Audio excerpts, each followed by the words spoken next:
salaam la famille j'espère que yéen ngi si jàmm bu baax a baax Omar Diagne nag méritewul benn yoon kii di Matros baal ko li tax ma wax ko nag dinaa ko leeral ci biir vidéo bi mais gis ngeen ki nga xam si ne moo di Khadija jamono ji mi ngi jëm a jaay affaire grande dame di jëm a jaay affaire maturité mais du ci yàgg day delluwaat ca lam nekkoon muy siis ak soxor ak tontante ak wax ju ñaaw jamono ji nag dafa nekk pour récupérer ki nga xam si ne moo di aas pour téye ko ci loxoom moo tax jamono ji mu bàyyi lépp sedd muy wax ci ndànk ak dal ndax boo leen gisee ni muy doxalee ci bool añukaay bi di ngeen xam ne Khadija am na lu mu bëgg mais change comportement mais lépp stratégie la bu mu leen nax benn yoon yàgg day delluwaat ci lam nekkoon mais kii di Boury nag jamono ji gis ngeen ne taxawaayam war na koo xoolaat bu baax a baax ginnaaw ba ma accéléré dossier bi ba kii nga xam ne moo di Sodé Mariam mi ngi reculer pour dellu ginnaaw war naa jéem a jekkalaat toogaayam mais ba léegi boo leen xoolee diggante ak ki nga xam ne moo di Njawar des na ay action ndax buy wax ak moom da ngay sentir carrément benn saaru mer bu des ci ki nga xam ne moo di Boury te loolu war naa mën a jeex seen diggante ñoom ñaar jot na mu bàyyi lépp toppatoo Njawar na mu waree pour Njawar xelam gën a dal gën a nekkaat ci ki nga xam ne moo di Boury mais nag jamono ji Boury ci nappante la toll ba tey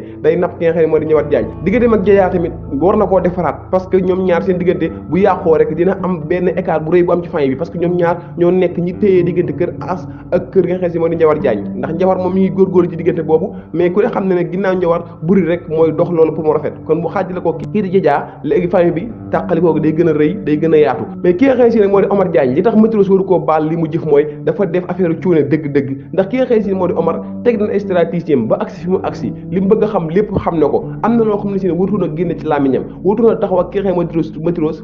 wutoon taxaw ak Matros di ko xamal ne carrément wéroon na avant non ni mu ko defee baaxul li mu waroon def mooy jël càngadi sangoo ko ba pare dem këram bu yeewoo commencé yëg ci boppam ak tan wax ko Matros que ni ba ma sangoo lii ba tey sama yaram macha allah wér naa pelek li ma doon métti lépp amaan naa sama jàmm ak sama salaam su boobaa Matros dina gëm ne jàppale na Omar Diagne ba mu faju te Omar Diagne li mu bëggoon dina ko am muy lan xam mel Khadija ban plan lay teg ci digganteem ak moom ndax da koy génnewaat kër gi ou pas parce que xam na lépp déjà xam ne ne mère Khadija yéene mooy Omar Diagne bu mas a wér ci kaw suuf xam na loolu kon nag kii xëy si ne moo di Matros di ko jàppale ba tey waru ko woon a décevoir di ko wax lii ma koy wax dafa waroon a gëmloo Matros que ni moom moo ko faj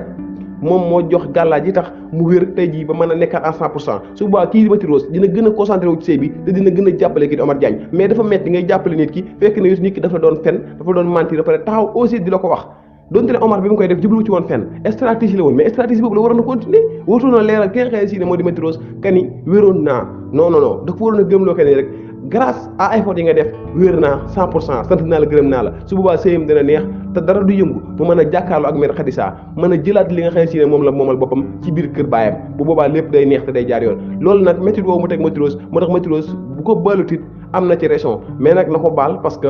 Omar métti rek la bëgg sama gars yi. voilà yow vidéo bi tey dañu jox di dee ci benn vidéo incha allah bu dee seen maa ngi lay fi abonné te nga like vidéo bu baax a baax